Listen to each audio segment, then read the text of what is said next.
자, 76페이지 취득세는요, 예, 일단 취득의 의무가 있는데요. 자, 그게, 취득세는, 의무 보세요. 취득세는 지방세법에 열거된 부동산 등을 있어요.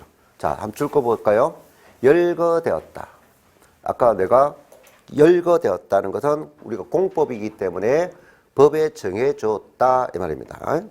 자, 그 취득자가 일반적으로 취득가액에 법정 세율을 곱한 금액을 세액으로 하여 물건 소재지를 관할하는 줄 것이요. 물건 소재지, 취득 물건 소재지입니다. 그럼 취득자 기준이 아니고요. 취득 물건이 소재하는 그 지역, 시군구입니다. 자, 그 신고하고 납부한다. 왜 신고 납부한다 했어요?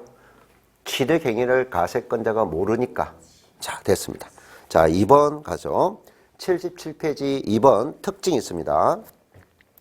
취득세는 재산을 보유하는 경우에 예상되는 수익에 대하여 가세하는 수익세적 성격을 갖는 재산세와 달리. 그럼 재산세와 달리 했으니까 취득세는 수익세가 아니다. 그죠? 수익 성격이 아니다. 거죠. 재산권 이전. 자, 이게 줄 거죠. 재산권 이전입니다. 이전을 계기로 나타나는 있어요.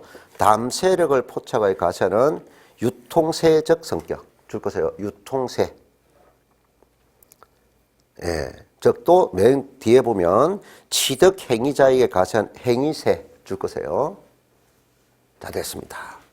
자, 요까지 개념 보면 우리가 취득세라는 것은 딱 이렇게만 이제 알면 되는 거예요. 자, 취득세라는 이 개념은 일단 취득 행위를 함으로 가세하는데 뭘 취득하느냐 하는 거죠. 남들이 가지고 있는 재산입니다. 재산을 취득했어요. 취득하여서 뭘 얻을 때 내는 거냐? 소유권. 소유권을 가지게 되는. 그래서 재산을 취득하여서 소유권을 가질 때 내는 세금이다는 겁니다. 이 끝이에요. 취득세 정의가. 자, 중요한 거는 소유권을 가졌기 때문에 내는 거다. 그리고 요 재산을 취득했다는 거죠. 그런데 이 재산이 뭐 됐다? 어떤 재산이라는 거를 방금 법에 뭐 하고 있더라? 정해놨더라. 열거주의입니다. 자, 그래서 이제 두 가지를 알아야 돼요. 뭐라 해야 됩니까? 취득을 하니까 내니까, 취득을 하니까 취득 형태라 해야 돼요. 그래서 우리가 그 77페이지 보니까 77페이지 예. 맨 아랫부분에 보면 표가 있죠. 표. 취득 유행 어떻게 하는 것이 취득이 있느냐 하는 거죠. 자, 첫 번째 취득은 사실상 취득이 있고 그 다음 밑에 간주 취득이 있죠. 그럼 사실상 취득에는 뭐가 있죠? 승계 취득이 있고 원시 취득이 있죠. 됐나요? 그러면 요거를 볼 때 승계 취득과 원시 취득은 그냥 한번 읽어보고 끝내라는 거죠. 알겠어요? 근데 간주 취득 있는데 이거는 별 표시를 해야 됩니다. 이거를 될 수 있으면 암기를 하는 게 좋아요. 왜? 우리는 공급이니까. 그럼 내가 이렇게 정리해 보겠어요. 77페이지 밑에 취득의 형태를 보니까 첫 번째 요렇게 묶으면 무슨 취득이 있느냐? 원시 취득이 있어요. 됐나요? 우리가 원시 취득이란 것은 남들이 가지고 있는 물건이 아니라 취득자 스스로가 얻은 거죠. 그럼 생산했어. 만들었어. 예. 그러면 이거를 우리가 원시 취득이 있다. 이런 거. 그 다음에 또 하나는 승계 취득이 있습니다. 무슨 취득? 승계. 승계는 뭡니까? 이미 다른 사람이 재산을 가지고 있어요. 그 가지고 있는 재산을 내가 내 앞으로 가져오는 거예요. 거기서 승계라고 합니다. 근데 승계는 다시 두 가지로 나눈다 하는 거죠. 대가를 지불하는 것을 유상이라고 하고 대가가 없는 것을 무상취득이라고 합니다. 자, 그 다음에 다시 무상은 우리가 개념에서 상속과 정려 개념이 있었죠? 그럼 무상으로 재산을 얻었어. 근데 정려와 상속 차이점이 있었죠? 정려는 사망 전에 받는 거, 상속은 사망 후에 받는 거. 그럼 항상 먼저 정려를 먼저 생각하세요. 그 다음에 상속. 자, 여러분은 취득하면은 이 유행을, 이 분류를 계속 가져가야 돼요. 머릿속에. 취득세는 이 분류를 계속 가져가야 돼요. 알겠습니까? 그래서 이것을 우리는 뭐냐? 일반적으로 우리가 취득하는 사실상 취득이다라고 해요. 그럼 이거는 누구나 생각할 수 있는 취득이고, 여러분 민법에서도 이 용어를 듣는단 말이죠. 취득행위는 원시 성계, 다시 성계는 유무상, 무상은 다시 정려 상소 됩니다. 자, 그런데 여기서 우리가 밑에 보면은 뭐가 있나요? 간주한다. 간주가 다른 말로 뭐죠? 법적 용어가, 민법상 용어가 워제한다. 알았죠? 워제한다. 그러면 이거는 뭐냐? 추정입니까? 아니면 본답니까? 본다. 법에 정한 대로 따르라 하는 것이 되는 거죠. 무조건 봐라 이 말이에요. 여러분 생각을 묻지 말아요. 그럼 간주 취득은 이와처럼 실질적 형태의 취득은 아니지만 우리 공법이니까 이것도 취득을, 이런 행위도 취득으로 봐서 세금을 부담할 거야 라고 정해준 거예요. 그래서 그때는 두 가지가 있는데, 자, 첫 번째 보니까 간주 취득의 토지의 지목 변경 있죠. 자, 토지 지목이 뭐죠? 우리 토지는 28개 지목이 있죠. 그 지목이 변경됐다는 거죠. 그러면 토지 산 거 아니잖아요. 이미 내가 가지고 있는 토지의 지목이 변경된 건 토지 취득이 없어. 근데 지목이 변경됐을 때 그로 인해서 가액이 증가됐다면, 전제가 뭐라고요? 가액이 증가됐다면 세금 내라라고 정해놨다고요. 자, 그래서 첫 번째 요 개념이 뭐냐? 변경입니다. 자, 뭐가 된다고요? 변경입니다. 자, 첫 번째는 한 행태가 변경을 가져왔고, 이 변경 원인이 법에 주어진 변경 내용을 알아야 되고, 법에 주어진 변경이 아니면 취득이 아니고, 법에 주어진 변경 내용이어야 되고, 플러스 그로 인해서 기존에 있는 변경 전 가액이 변경 후 가액으로 이렇게 높아진 거예요. 그럼 이 차이 나는 만큼 이거를 가액이 증가된 부분이 있어요. 되나요? 자, 그러면 토지 지목 변경 한 개 있었는데 반드시 토지는 몇 개만 인정한다? 지목 변경만 인정해요. 토지 용도 변경, 토지 행질 변경 이런 말을 쓰면 안 된다고요. 그럼 답이 취득 행위가 아니라고요. 오로지 무슨 변경? 지목만 들어가야 되고, 그러면 땅의 지목 변경하기 전에는 3억짜리가 지목 변경을 하니까 5억이 되었어. 그럼 얼마를? 5억 전부를 치들어 보는 게 아니라 2억을 치들어 봐라. 그리고 이 두 개가 모두 충족할 때만 치들어 봐라. 그게 뭐다? 간주다 말이야. 됐죠? 또 하나 있죠. 자, 두 번째는 뭐냐? 건축물의 개수 등. 자, 그럼 건축물이라는 용어는 여러분이 공법에 듣는 거잖아요. 공법에서 사용하는 거고. 그럼 건축물이 부동산인데 개수라 있어요. 자, 뭐라고요? 개수 등 있죠. 자, 여기서 우리가 뭘 익히느냐? 여러분 2차에 가면 공법에 건축법이 있어요. 또는 건축법에 건축행위라고 있습니다. 자, 그래서 처음에 세법이라는 세법상의 용어가 아니라 다른 민법, 공법상의 용어를 가져와서 이거는 우리는 이렇게 세법을 적용할 거야 라고 정했습니다. 자, 그러면 일단 건축법의 건축이라는 용어는 5가지 용어가 있어요. 5가지. 뭐가 있느냐? 토지가 있는데 토지 위에 건물이 없었어요. 토지 위에 건물을 지었다. 이거를 무슨 행위다? 신축행위라고 해요. 무슨 행위? 신축. 그런데 우리가 신축이 무엇입니까? 이 문제는 안 논다고 했어요, 세법은. 예, 신축. 자, 그 다음에 뭔가 느낌을 받으라는 거예요. 자, 그런데 이미 토지 위에 건축물이 있었어요. 근데 이거 천재지변으로 인해서 건물이 망가졌어요. 그럼 더 이상 건물을 사용할 수 없어요. 그럼 다시 그 자리에 기존에 있는 건물을 다 철거하고 그 자리에 다시 건물을 지었어요. 그걸 우리가 다시 짓자. 뭐 했다? 재축했다라고 해요. 됐나요? 자, 그러면 이거를 우리가 이제 세법상의 해석을 보니까 우리가 건축법에서는 건축 이거를 모두 원시 취득합니다. 그러면 제가 보세요. 지금 세법상의 원시 취득이라 되는데 토지 위에 건물이 있는데 지금 현재 존재하는 이 건물이 면적이 새롭게 다 만들어진 행태를 다 원시 취득을 한다고요. 그러면 신축된 건물 전체 면적이 다시 만들어 맞죠? 그럼 재축은 기존 건물이 좀 다 없어졌죠? 이것도 전체 면적이 다시 만들어졌죠?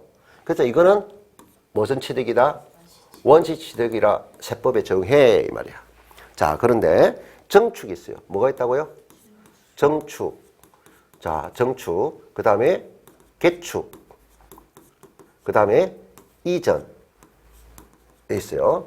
이 5가지 용어를 건축부사에는 건축을 해서 건축법이 이 전체를 다 원시 취득 개념으로 봐요. 근데 우리 세법상에는 어디만 모든 면적이 다 만들어진 행태를 뭐든 취득이다? 원시. 자, 그런데 정축된 것은 기존 건축물 있어요, 없어요? 기존 건축물 있어요. 그럼 기존 건축물이 이만큼 존재하고 있는데 요게 층을 높였어요. 그럼 층을 높인 면적이 늘어났죠. 요게 면적을 이렇게 층을 만들었어요. 새롭게 만드는 면적이 늘어났죠. 이게 정축된 부분이에요. 그러면 기존 건축물이 이만큼 있는데 이 정축하기 전에 이 가액이 있는데 정축을 하니까 이 가치가 높아지더라 안 높아지더라? 가치가 높아지더라 이 말이야. 됐나요? 이거를 우리는 요 면적은 새롭게 만들어진 게 아니라 원래 있던 면적이죠. 근데 정축 행위로 인해서 기존 건축물 가액이 높아졌어요. 이 부분을 우리는 무슨 취득이다? 간주라 한다고요. 간주. 됐나요? 그런데 여기에 면적이 새롭게 만들어진 부분이 있죠? 이거는 면적이 늘어난 거잖아요. 그럼 이 면적이 새롭게 늘어난 부분은 그대로 무슨 취득? 원시. 근데 기존 건축물 가치가 높아진 거는 간주로 봐라. 이렇게 정해놓은 거예요. 자, 그러면 개축이 있어요. 자, 개축은 기존의 건축물이 이렇게 있어요. 그럼 건축물 상에서 뭐가 있을까요? 여기에 칸이 들어있을 거예요. 칸. 그럼 우리가 건물에 대해서는 건축을 보면 주체구조부라는 거 있어요. 그 주체부는 뭐 암기할 필요는 없는데 개념을 잡아라 그냥. 자, 건물이 구성하려면 뭐 내력벽이 있어요. 내력벽. 기둥이 있어요. 기둥. 자, 저거를 발로 탁 차면 발이 아파. 내력벽이라는 거야. 그럼 저 옆에 있는 거 힘을 받쳐주는 기둥이 있어요. 아주 중요하죠. 그 다음에 이거를 이제 지붕이 있어요. 이 세 가지를 갖추는 것이 기본적으로 우리가 건물 기능인데, 자, 여기 창문이 있잖아요. 그럼 창문과 창문에 창문틀이 있으니까 힘을 못 받치잖아요. 그럼 저거를 지지하는 밑에 그거를 보라고 해요. 보.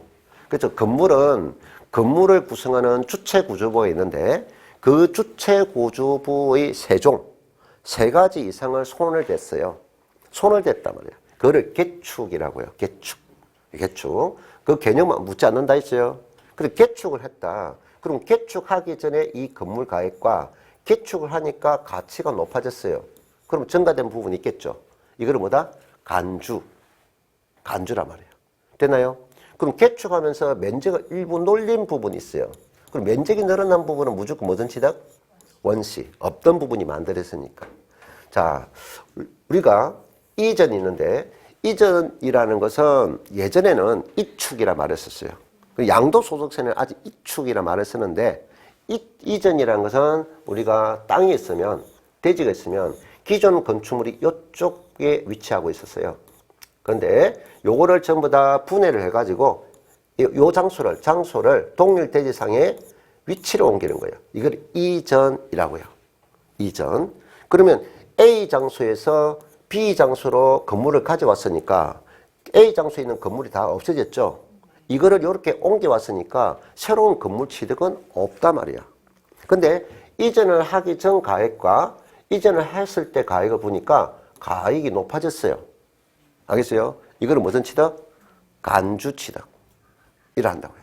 자, 그 다음에 여기서는 말고 건축 말고 우리가 또 뭐다? 개수라고 있어요. 뭐라고요? 개수. 요 숫자가 들어갔죠. 수선이라고요. 수선. 뭐라고요? 수선하는. 건물을 수선하는 행위라고 해요. 건물을 수선하는 행위. 자, 여기는 요걸 알려면 또 요걸 알아야 되는데 우리가 여러분 건축법에서 건축물이라고 했어요. 건축물. 그럼 건축법에서 건축물은 종류를 크게 세 가지를 분류하고 있습니다. 하나는 건물 기능을 하는 건축물이 있어요. 건물 기능을 하는 건축물. 그럼 건물이 고층화되면은 계단만 가지고 올라가기 힘들죠. 그럼 건물에 뭘 설치해요?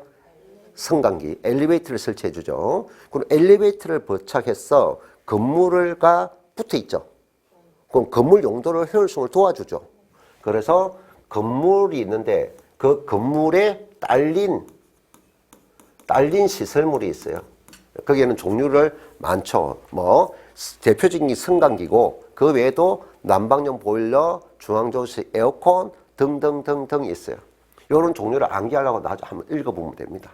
근데 건물과 딸린 시설물이 있고 건물에 부착된 것이 아니라 인간이 토지 위에 설치해서 기능을 하는 거 있어요. 예, 인간이 토지 위에 설치한 거. 그래서 토지에 설치한 것들이 있어요. 토지에. 예. 그래서 요거를 우리가 인간이 토지 위에 설치한 것들을 다 건축물을 해. 종류를 크게 나누니까 건물, 딸린 시설물, 토지에 정착된 시설물, 토지에. 우리가 요거는 뭐냐 하는 거죠. 골프장 있죠. 야외에 큰 건물 치나고 있죠. 골프 연습장 있잖아요. 예? 그런 건물이 아니라고요. 건축물에 속하는 거라며요. 토지에 설치한 것 이렇게 했어요. 됐나요? 그 다음에 교량 있죠. 다리 이런 거. 그 다음에 우리가 뭡니까? 우리나라는 석유가 안 나잖아요. 그럼 외국에서 석유를 수입해가지고 나중에 전쟁 시나 예? 수입을 못할 경우에 사용해야 되겠죠. 비축을. 그러면 사일로 저장 탱크 있어요. 사료를 저장하는 탱크도 있고 물을 저장하는 탱크도 있고 인간이 설치한 그건 건물이 아니라고요. 그래서 토지에 설치한 것 이거를 건축물입니다. 그러면 인간이 설치한 것들은 시간이 지남에 따라서 망가집니까 안 망가집니까? 당연히 망가져요. 우리 사람도 살아가잖아요. 그럼 고치고 살아야 되잖아요. 고치요. 그럼 고친다. 그래서 이거를 수선행인데 건물에 대해서는 그 고치는 것을 대자 붙여요. 대수선이라 말을 씁니다. 그럼 대수선 정의가 뭡니까? 이거 알 필요 없고 예? 건물을 고치는 걸 뭐다? 대수선이라 한다. 이거만 알면 돼요. 여러분은. 세법은. 자, 그럼 딸린 시설물은 자, 승강기가 더 이상 많아졌죠. 그러면 기존에 있는 승강기를 없애고 다시 설치합니다. 교체한다고요. 그러면 어느 정도 그대로 쓸 수 있어. 그럼 수선합니다. 그래서 이것도 뭐 한다? 수선이란 말이 들어가요. 자, 그러면 토지 위에 아파트에 보니까 뭡니까? 놀이기구들이 있죠. 예, 그것들 망가지니까 수선합니다. 그럼 이것만 대자 들어가고 다 뭐다? 수선이라 들어갔죠. 이 행위를 우리는 뭐라 한다? 개수라고 한다. 뭐라고요? 개수. 그럼 개수는 새로운 건축물을 구입한 것이 아니라 기존 건축물을 수선 행위를 하니까 기존 건축물보다 수선한 후에 가치가 높아졌다면 그 가치가 높아진 것을 간주취득으로 보고 세금을 내라 하는 겁니다. 됐나요? 그리고 간주취득은 첫 번째 행태가 아까 뭐죠? 법에 주어진 변경 원인을 알아야 되고 그로 인해서 가액이 증가가 되면은 간주하겠다 하는 겁니다. 자, 첫 번째가 토지 있고 건축물이 있죠. 자, 토지, 건축물. 됐나요? 토지는 오로지 지목 변경만 말아야 됩니다. 다른 용어 쓰면 답이 틀려요. 우리는 공법이니까. 건축물은 방금 뭐다? 신축, 재축은 원지취득이니까 신축과 재축을 제외한 행위, 정축, 개축 이전, 그리고 개수 행위로 가액이 증가된다면 간주로 봐라 하는 겁니다. 되나요? 자, 그래서 그 다음에 밑에 뭐가 있죠? 차량, 기기장비, 그 다음에 뭐다? 선박 있죠. 확인했나요? 717페이지 간주, 차량과 기기장비, 선박. 이것도 인간이 만든 거죠. 차량과 기기장비, 선박. 요것도 안에 주체 구조보에 있다고요. 그거를 변경을 하니까 가액이 증가되면 세금 내라. 자, 그러면 압축해 보니까 변경 원인으로 가액이 증가되어서 세금 내는 것은 5종류만 있더라. 토지, 그 다음에 건축물, 그 다음에 차량, 그 다음 기계장비, 선박. 이 5종류만 이 행위만 인정한다 하는 거죠.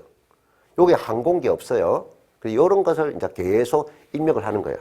변경을 원인으로 하는 거. 자, 그 다음에 또 하나의 마지막에 있는데 마지막에 뭐가 됐나요? 가점주주라고 있죠. 자, 무슨 주주? 가점주주. 자, 우리는 회사가 있습니다. 회사. 그럼 회사의 주인은 누구죠? 회사의 주인? 출자자예요. 출자자 또는 이거를 투자자 또는 점주라고 일반적으로 말합니다. 근데 우리가 여기 출자자, 투자자, 점주 개념은 회사는 개인 회사가 있어요. 개인 회사는 1인이 소유자입니다. 그걸 점주라고 해요.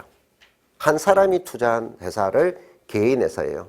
그리고 한 사람이 자금을 조달하는 것은 한계가 있기 때문에 두 사람 이상이 자금을 동업하는 형태가 있어요.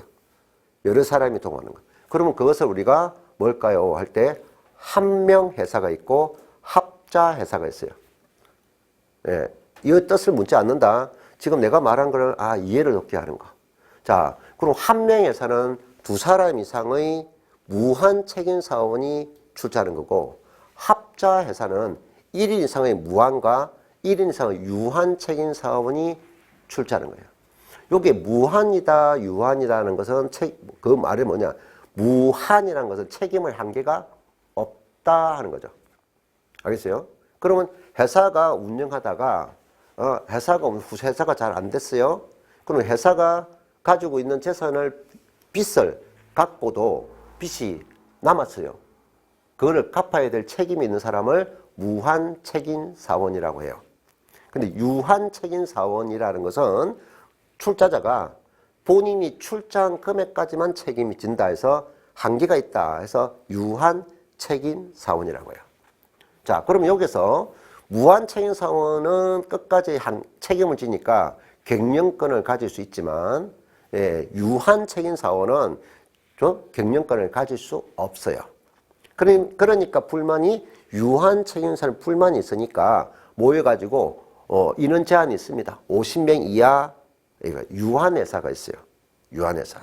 자, 유한회사 하니까 있는데 요거부터 이제 큰 거, 가입과 탈퇴가 자유롭게 하는 거, 그거를 마지막에 우리가 주식회사 있어요. 그럼 주식회사를 소유주를 누구로 하죠? 우리가 주주라고 하죠. 주주. 자, 그래서 회사가 있는데 이 회사가 자금을 댄 주인들이 있다고요. 그럼 이 주인들이 이 회사에 출자를 했다고요. 투자를 했단 말이야. 돈을. 그럼 이 회사의 주인들이 한 사람이 아니죠. 여러 사람이 있단 말이야. 그러면 여러 사람 중에서 요 A 주주도 있고 B 주주도 있는데 이 A 주주와 B 주주가 무슨 관계냐? 특수 관계자라고 해요. 무슨 관계? 특수 관계자라. 그럼 나와 인과관계가 있는 사람이야. 그러면 우리가 회사가 운영할 때 그 운영자 중에 전문 경영인을 선출할 거야. 그럼 전문 경영을 선출할 때 내가 가지고 있는 지분 권한을 한쪽에 몰아줄 거야. 여러분이 새마을금고라든지 조합이라든지 한번 친구가 새마을금고에 다니는 직원이 있으면 뭐 출자 통장 한 개 만들어 주지. 그리고 연말에 되면 우리 조합원 선출하니까 그때 와가 좀 찍어주지. 안 하던가요? 한번 경험 있는 사람은 있을 거야. 그래서 회사의 조합장을 출전할 때는 그 회사의 출자자들만 선거권이 있다고. 알겠어요? 그러니까 몰아준단 말이야. 그러니까 이 회사에 여러 출자자가 있는데 특수관계 있는 자들이 이 회사에 많이 들어가가지고 지분을 많이 가졌다고요. 그러면 이 사람들이 모여가지고 한 회사를 주무르겠다는 거야. 우리가 독점해서 우리가 운영하겠다. 그 행태를 이 사람들의 지분이 몇 프로냐? 50%를 초과한다면 50% 초과한다면 너희들을 뭐라 한다? 이 회사를 독점했다. 가점했다. 가점주주자들이라고 한다고요. 자, 가점주주자가 뭐라고요? 지분. 한 회사에 투자한 지분이 몇 프로다? 50% 초과했을 때 너희들을 A와 관계 있는 B, C가 A, B, C, D 주주가 다 특수관계 있는 사람들이 지분이 50% 초과하는 것을 우리는 뭐다? 가점주라. 그럼 국가는 이런 한 집안 식구들이 한 회사를 독점하는 것을 안 좋아한다고. 알겠어요? 그러면 요 사람들이 실제로 구입한 거는 주식인데 주식을 산다고 해서 취득세를 내는 건 없어요. 어? 주식을 구입한다고 해서 취득세를 내는 건 없다고요. 근데 주식을 구입하면은 그 회사의 워결권을 가지고 있다고요. 지분을 가지고 있다고요. 소유권을. 그것이 몇 프로를 따면 50% 되면 너희들은 세금을 내야 돼? 법에 정한 거야. 그럼 50% 지분이 안 되면 세금 안 되지만 50%를 넘어서면 세금을 내라고 정해준 거야. 됐죠? 근데 간주취득은 크게 두 가지 형태가 있다. 하나가 뭐 됩니까? 종류 변경으로 가액이 증가된다면 취득을 내 하는 형태가 있고 또 하나는 가점주주가 된다면 세금을 내 하는 형태가 있어요. 자, 그래 취득 형태를 익혔습니다. 자, 그 다음에 두 번째입니다. 자, 그러면 아까 취득이라는 자체를 다시 보니까 77페이지 이제 2번 갑니다. 몇 번? 정리하죠. 77페이지에 그 2번에 보면 1번, 2번, 3번 돼 있어요. 몇 번? 1번, 2번, 3번 이렇게 돼 있는데 이 부분은 암기 개념이 아니고 이해 개념입니다. 자, 그럼 1번 내용을 쭉 읽어보면은 1번 내용은 아까 취득이라는 것을 말하고 있어요. 취득은 무슨 취득이냐? 원시 취득할 때 세금 내고 아까 뭐든 취득? 승계 취득을 할 때 내고 승계는 다시 유상일 때든 무상행위든 세금 내고 우상은 뭐다? 정려받았던 상속받은 행위에 대한 세금을 부담할 거야. 이걸 취득행위라 해 라고 설명한 거고요. 자, 그 다음에 두 번째 2번은 자 뭐가 되느냐 하는 거죠. 자, 요게 취득세의 취득은 사실상 소유권을 취득해야 된다. 자, 아주 중요한 말이죠. 여기 포인터 별 표시 하나. 자, 무슨 취득이 해야 된다고요? 사실상 취득행위다 하는 거죠. 자, 사실상 취득행위다 하는 겁니다. 그런데 사실상 취득한 것인데 즉 민법 등 관계법령에 등기 등록을 하지 아니한 경우라도 이 지문은 별표 하나 있어요. 우리는 취득은 뭐다? 사실상 취득행위야. 근데 그 뭐자? 뒤에 뭘 하지 않아도 등기 등록을 하지 아니하더라도 줄 거세요. 등기 등록을 하지 아니한 경우라도 이 말이야. 당의 물건에 대하여 사용 수익 또는 처분할 수 있는 사용 수익 처분할 수 있는 지위 이게 뭐냐? 소유권이죠. 소유권 권리가 뭐냐? 내 마음대로 사용하고 내 마음대로 이용해서 수익을 얻고 내가 팔고 싶으면 팔고 파는 거 처분 이게 소유권이라고. 소유권 지위를 되면 사실상 취득으로 부합가세하라. 자, 이것을 여러분이 민법을 위하면 민법 행위는 민법의 권리는 무슨 주의예요? 엄격한 형식주의예요. 무슨 주의? 민법은 민법에 대해서 나중에 물권을 빌릴 거야. 그럼 물권의 권리를 입으로만 권리를 주장할 수 있는 것이 아니고 반드시 형식이란 것은 공시를 해야 된다고. 공시를 해야만 권리가 인정된다고. 공시를 하지 않으면 권리가 보장받지 못한다고. 이게 민법이야. 근데 우리는 세법은 사법이 아니고 무슨 성격? 공법이야, 공법. 공법은 무슨 주의냐? 실질주의야. 무슨 주의? 실질주의. 다른 말로는 사실주의야. 사실주의. 등기를 하지 않아도 권리관계가 인정된다고 된다면 그 자체가 바로 취득을 봐. 등기 안 해도 취득을 인정하는 거야. 근데 민법은 등기를 해야 돼. 그래서 요거를 처음에 여러분이 민법을 듣다가 이거를 들으니까 막 헷갈리는 거야. 민법은 뭐 한다? 반드시 공시를 해야 돼. 되나요? 자, 예를 들어 매매 계약을 했어요. 매매 계약 조건이 뭐야? 매매 계약 조건이 성립되려면 누가? 매도자가 가지고 있는 물건을 팔았잖아. 넘겨줘야 될 조건이고 매수자는 그 계약의 금액을 지불하는 조건이잖아. 되나요? 근데 매수자가 계약서에 따라서 계약금을 지불했어. 돈을 다 지불했다고. 그러면 사실관계는 매매 물건을 넘겨받고 뭐를 해줬다? 대가를 지불했다는 사실이 끝났단 말이야. 계약이 이행했단 말이야. 오케이? 근데 매수자가 이 물건을 자기 명의로 이전 등기를 안 했어. 그럼 민법상에는 이 사람은 소유권을 가진다, 안 가진다? 소유권을 가질 수 없다고.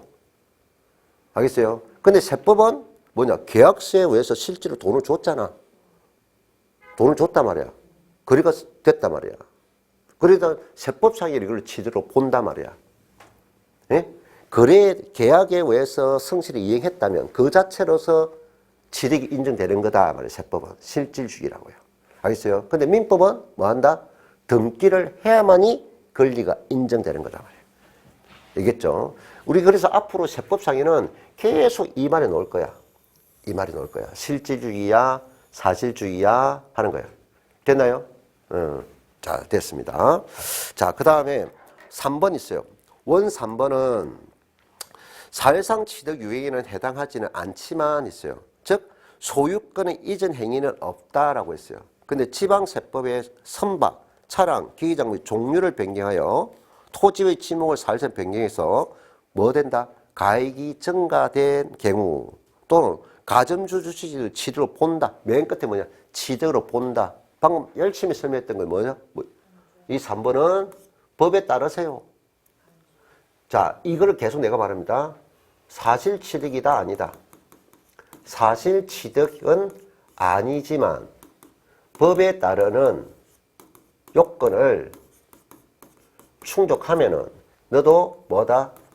취득으로 봐. 했어요. 자, 그럼 여기서 이제 또 지금 이 단순한 개념이 말을 잘 들어야 돼요. 사실 취득은 아닌데 법의 요건을 갖추면 취득 보라 했죠. 됐나요? 자, 그러면 세금 과세는 실질주의지만 자, 아까 우리가 취득은 소유권을 가진다 했죠? 그럼 원지 취득했습니다. 그럼 원지 취득은 소유권 등기를 해야 돼. 어떤 등기한다면 어떤 등기야? 이걸 들었나요? 보존 등기를 해. 무슨 등기?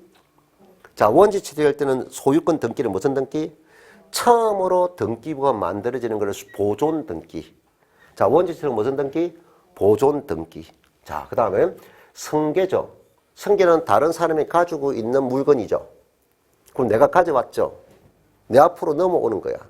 돈을 주고 넘어오든 대가 없이 넘어오든 소유권이 넘어오는 거야. 이거는 소유권 이전 등기야. 무슨 등기? 그러면 이것도 이전 등기, 요것도 이전 등기, 요것도 이전 등기라고. 그러니까 소유권 등기 기본 원칙은 뭐다? 보존 등기고 승계는 다 무슨 등기? 이전 등기야. 됐나요? 그런데 요거는 소유권 등기가 있어 없어? 사실 취득이 아니랬잖아. 그러니까 이건 소유권 등기가 없다고. 무슨 등기? 소유권 등기가 없다고요. 근데 취득을 법의 요건을 가지면 취득을 보하라고 했죠. 그래서 요거는 소유권 등기가 없는 취득이다 이 말이야. 이해됐나요? 소유권 등기가 없다. 요거를 같이 알아두면 됩니다. 자, 그래서 이 77페이지 취득 개념을 익혔습니다. 자, 그러면 이제 78쪽에 있는 원지 취득, 그 다음 2번 승계 취득, 3번 간주 취득, 여기 돼 있죠? 요거 설명 다 끝나니까 요거를 알 필요 없어. 근데 읽어볼 것은 밑에 78쪽이 아랫부분. 자, 몇 쪽?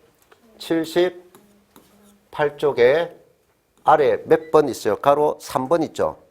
가로 3번은 별표시 하나, 둘, 셋.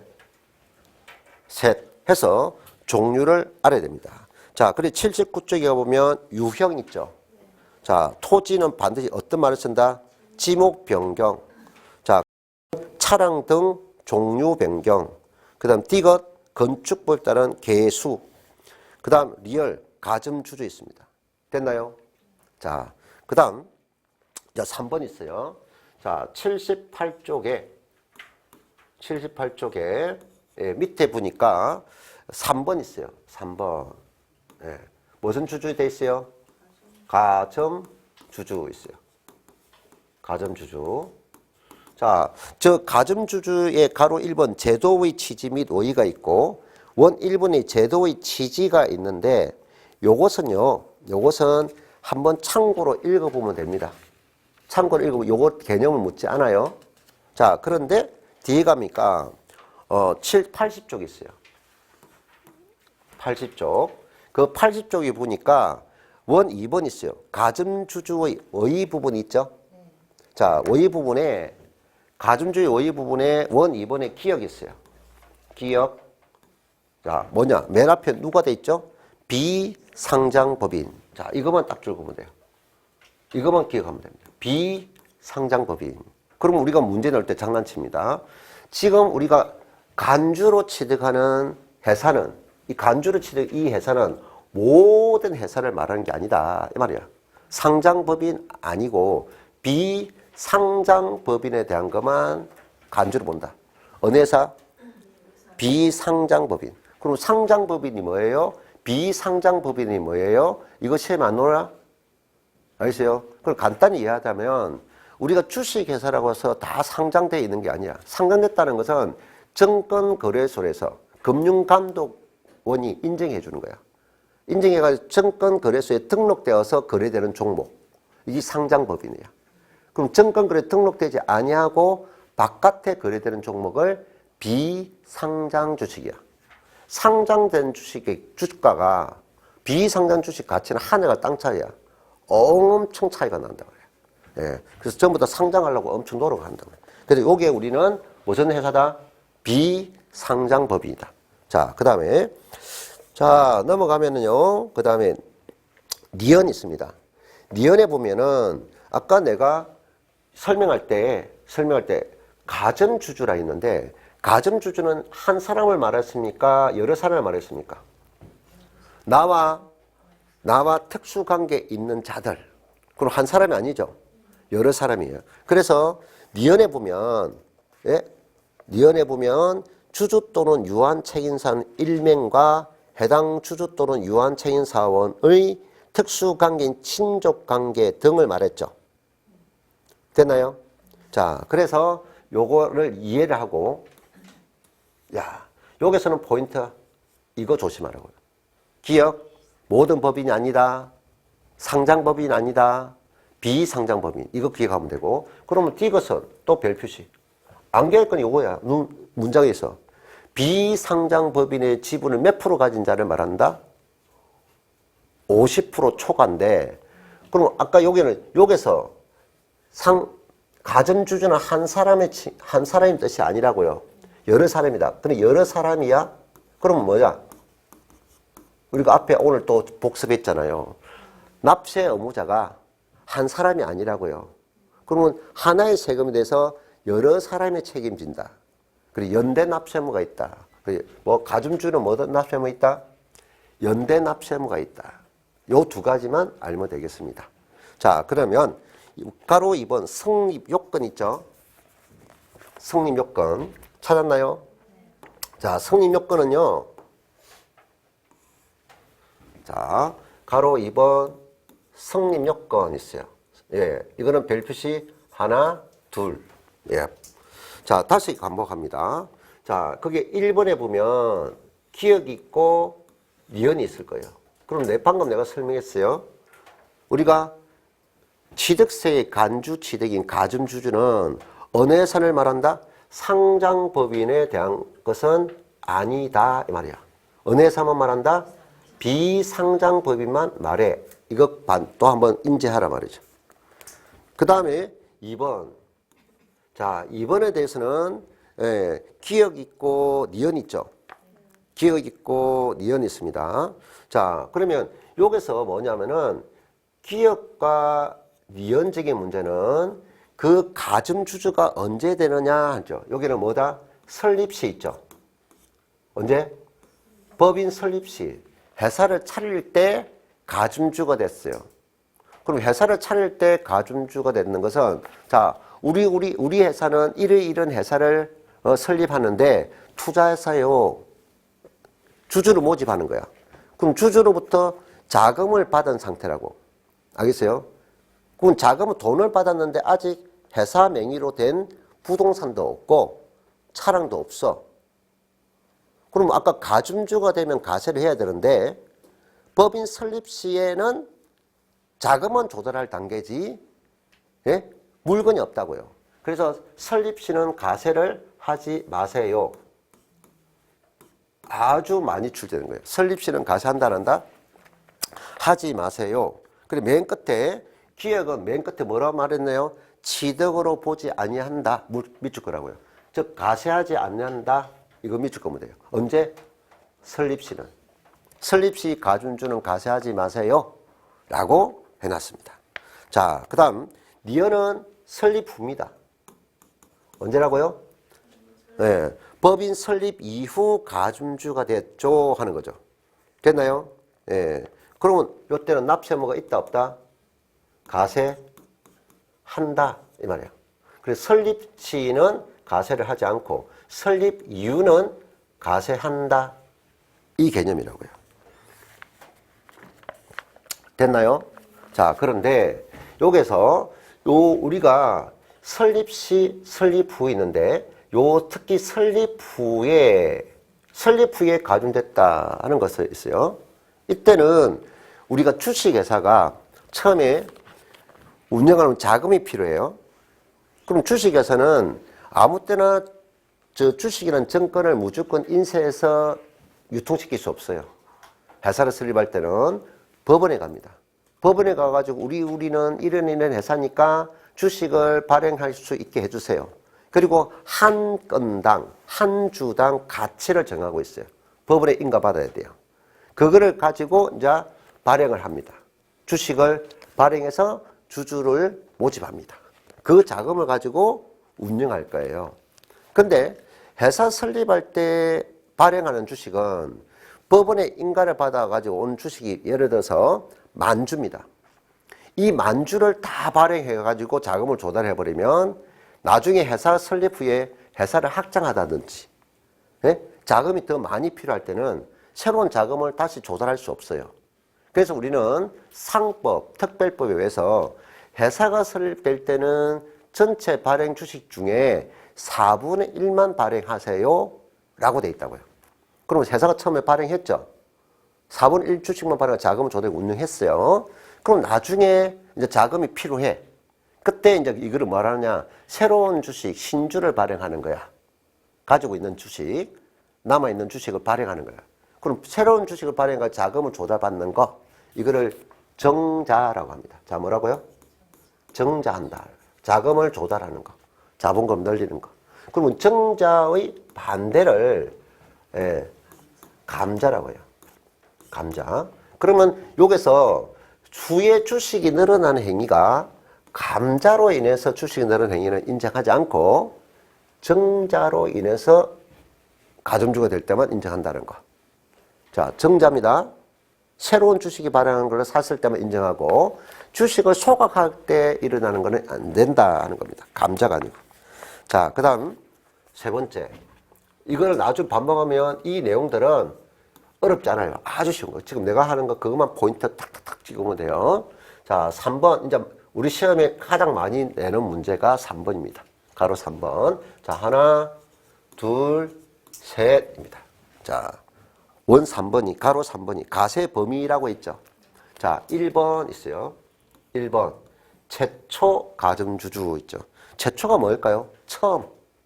최초가 처음이죠. 그러면 방금 여기서는 1번에서는 있는데 아까 이것이 처음이다라고 생각하면 돼요. 그럼 다시 적어보면 기억 1번은 최초 가점주주가 언제 되느냐? 기억, 니은 됩니다. 방금 설립시 됐어요. 설립시. 그럼 회사를 설립할 때 50%를 초과했어요. 이 말이야. 그래서 요게 보면은 법인 설립시는 자, 요게 최초 가점주주 돼 있죠. 그럼 두 번째 줄에 두 번째 가운데 뭐다? 정자 등으로 있죠. 정자 등으로 했어요. 자, 됐습니다. 그러면 최초로 가중됐다. 요거 최초로 가중됐다. 그러면 취득세를 부과한다 해놨죠. 어떻게? 모두 취득한 거로 본다. 가점주주가 된 날 현재 해당 가점주가 소유하고 있는 법인의 주식을 모두 취득본다. 자, 다시 문장 볼게요. 우리가 나주 문장이 법이니까 이 지문이 그대로 옵니다. 이 지문이 그대로 온다. 자, 보겠어요. 법인의 가점주주가 아닌 주주 또는 유한 책임 사원이 있어요. 자, 요 말, 요까지 문맥 보세요. 법인의 가점주주가 아닌 주주 또는 유한 책임 사원이라는 것은 이미 회사의 주주입니까? 아닙니까? 주주가 됐죠. 법인의 가점주주가 아닌 주주라 했어요. 그럼 나는 회사의 주주라 돼 있잖아요. 주주인데 아직 가점주주는 아니라는 거잖아요. 그럼 회사는 설립돼 있다는 거냐 안 된다는 거야? 회사가 설립됐으니까 주주지 내가. 오케이? 근데 아직 가점주주는 아니라는 것을 해야 하는 거예요. 근데 이 문맥을 말을 이해를 해야 된다고요. 이 말 뜻이 뭐냐? 가점주주가 아닌 주주다. 그럼 이거는 회사가 이미 설립된 상태다 이 말이야. 근데 가점주주가 아니야. 근데 뒤에 문맥이 이제 뭡니까? 다른 주주 있죠. 다른 주주 유한 책임 사원에서 주식 지분이나 취득했다 있잖아요, 아까. 이제 가점주가 됐다 이 말이야. 그러면 이거는 뭡니까? 설립시입니까? 설립 후입니까? 설립 후에 가점주가 됐다 이 말이야. 오케이? 그럼 설립 후에 가점주가 됐을 때는 모두 가세하세요. 뭐 한다고요? 모두 가세하세요. 전부. 그럼 가점주가 된 날 현재 소유하고 있는 지분 모두라고 했잖아요. 이해됐나요? 이제 요걸 말을 문맥을 인식했으면 이제 정리 다시 합니다. 가점주가 됐다고 해서 무조건 가세하는 것이 아니라 우리는 법에 뭐 한다? 설립 시에 예를 들어서 55%가 됐으면 가세한다 안 한다? 가세하지 마라. 취득으로 보지 아니한다. 이 말이에요. 근데 설립 시는 만약에 40%였어. 그럼 지분을 가지고 있었죠? 그럼 가점주가 아니다 말이야. 그 이후에 취득했단 말이야. 여기서 15%로 증가됐단 말이야. 그럼 몇 프로 가지 있어? 55%. 즉 50% 초과했죠. 그럼 얼마를 가세하라고요? 15%만 가세하는 게 아니라 55% 가세하라 이 말이에요. 55%. 이게 첫 번째 개념. 됐나요? 최초 가점주가 설립시는 가세하지 마세요. 됐나요? 면제 보세요. 설립 후 가점될 때는 모두 가세하세요. 이 말입니다. 자, 그 다음에 2번 가죠. 자, 2번은요. 자, 기존 가점주주 돼 있죠? 네. 2번. 몇 페이지 있어요? 81쪽. 자, 81쪽에 기존 가점주주란 말은 문장을 쫙 봅니다. 이미 가점주주가 된 있어요. 그게 기존 가점, 이미 가점되어 있는 상태다 이 말이죠. 자, 해당 법인의 주식 등을 취득했어. 그럼 가점주주 상태에서 취득을 했다 이 말이죠. 가점주주, 현재 가점주가 되어 있는 상태에서 또다시 취득했단 말이야. 그때 얼마나 또 가세하느냐 이 말이야. 해당 법인 주식 등을 총액에 대한 가점주가 가진 주식 등의 비율이 증가된 경우. 자, 줄 거세요. 비율이 증가된 경우. 증가분을 취득으로 본다 이 말이에요. 그럼 증가분만 내라 이 말이죠. 증가분만. 다만 증가된 후 주식 등의 비율이 해당 가점주주 이전에 가지고 있는 주식 등의 최고 비율보다 줄 거세요. 이전에 가지고 있던 주식 등을 최고 비율보다 증가되지 아니한 경우는 취득세를 부과하지 않는다. 자, 그럼 밑에 사례 3이 있어요. 사례 3이 자, 설립시는 몇 프로 돼 있나요? 40%. 그럼 가점주주가 아니다. 가세 없어요. 그 뒤에 설립 후 취득 후 증자가 됐는데 여기서 20%를 증가되어서 60% 됐죠. 그러면 이거는 뭡니까? 몇 프로 가세할까요? 최초 가점주가 설립 후니까 60% 가세가 됐겠죠. 됐나요? 자, 그러다가 다시 여기서 몇 프로 또 증가됐어요? 10% 됐잖아요. 10% 되니까 70% 됐잖아요. 그러면 이걸 뭡니까? 지금 이거는 가점주가 아닌 상태에서 취득했죠. 가점주주가 아닌 상태에 취득을 해서 최초 가점됐으니까 이때 60%가 가세되었다 이 말이야. 근데 이제 가점주주에 또 취득했잖아. 그럼 이미 과거에 납부한 적이 있어 없어? 그걸 이미 납부한 거를 면제부를 줘라 이 말이야. 그럼 또다시 취득할 때는 요 다시 70%를 다 가세하는 게 아니라 요 70% 중에 이전에 가점주가 가지고 있던 60% 낸 적이 있단 말이야. 그럼 마이너스 몇 프로? 60%에서 몇 프로만 증가분만 가세하라고요. 10%만 가세하라고요. 자, 그러면 또 갑니다. 그럼 밑에 사례 4가 있어요. 이 가정은 첫 번째 몇 프로 됐어요? 40%. 자, 그 다음에 플러스 30% 됐죠. 30% 돼서 몇 프로 됐어요? 70% 됐죠. 자, 그런데 여기서 양도를 했어요. 양도니까 마이너스 10% 됐죠. 60% 됐죠. 또다시 20% 증가했죠. 플러스 20%, 80% 됐어요. 자, 이 흐름을 보면, 자, 첫 번째, 설립시는 40%니까 가세 안 했죠. 됐나요? 자, 이 30% 해가지고 최초 가점주가 70% 됐죠. 그럼 70% 가세한 적이 있죠, 그죠? 자, 그럼 이거는 마이너스 됐죠. 이거는 마이너스니까 가세가 있어요, 없어요? 가세 없잖아요. 근데 여기서 70%에서 10% 했는데 현재 60%잖아. 그럼 60%도 지금 현재 가점주 상태죠. 가점주 상태잖아. 55% 초과, 50% 초과니까. 그럼 여기서 가점주주 상태에서 취득을 20% 했어. 그럼 80% 됐죠. 그럼 얼마 가세한다? 80% 가세하는 게 아니라, 예? 이전에 내가 납부한 거 몇 프로 냈죠? 70% 냈잖아요. 그러면 이전에 최고 비율 70% 낸 거 있으니까 빼고 몇 프로만? 10%만 가세한다. 그리고 증가분이 단순한 증가분이 아니라 이전의 최고 비율보다 증가된 분만 내란 말이야. 이해됐나요? 오케이. 자, 이 형태입니다. 자, 그 다음에 3번 부죠. 원 3번 부분은 재차 가점주죠. 무슨 가점? 재차 가점주. 재차가 뭐죠? 다시 똑같아요. 자, 요거는 이제 결론 똑같습니다. 3번의 적용 방법과 2번의 적용 방법은 똑같아요. 재차 가점주도 이전 비율보다 증가분, 이전 비율보다 증가분만 가세하는 겁니다. 그럼 바로 이거는 예를 들어가겠어요. 자, 사례 6이 있어요. 자, 첫 번째 몇 프로죠? 40. 자, 그 다음에 두 번째는 몇 프로죠? 60. 자, 세 번째는 40.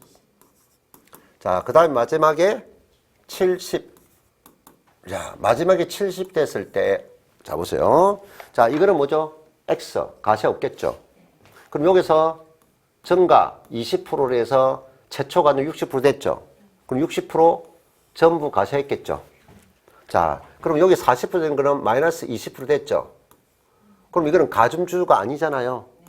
마이너스는 가세가 없다. 자, 근데 요거 40%에서 다시 몇 프로? 30% 취득하니까 70% 됐잖아요. 그럼 50% 초과하니까 다시 가점됐죠. 과거에 가점주주 있는데 가점주 벗어났다가 다시 가점됐다 해서 재차 가점주다 말이야. 그럼 재차 가점주가 될 때 70% 전부를 가세하는 게 아니라 이 사람이 과거에 몇 프로 냈다? 60% 낸 적이 있죠. 마이너스 60%. 몇 프로만?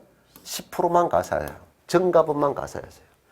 재차 가점주든 가점주가 취득했던 이미 과거에 납부한 최고 비율만큼은 면제부를 줘라. 이 말이에요. 충분히 알아듣겠습니까? 그럼 밑에는 안 풀겠어요.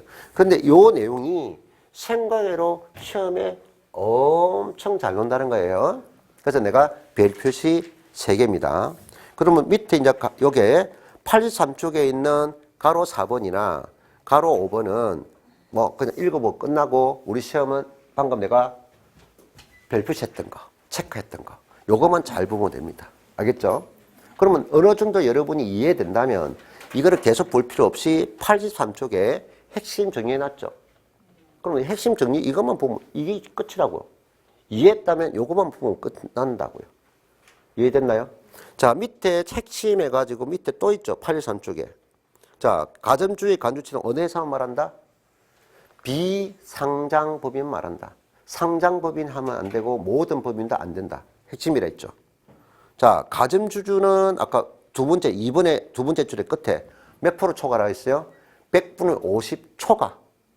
요거를 가지고 장난친 적이 있어요. 자, 우리가 50% 초과는 50%, 51%부터야 하면 돼, 안 돼? 안 돼요. 우리가 100분의 50, 퍼센트잖아요, 퍼센트. 네? 50% 초과는, 만약에 50% 초과는, 네? 51%부터 다라고 하면 아니라고요. 여러분이 순간적으로 1단위부터 생각한다고요. 50% 초과니까 50.2. 이것도 50% 초과잖아. 이해됐나요?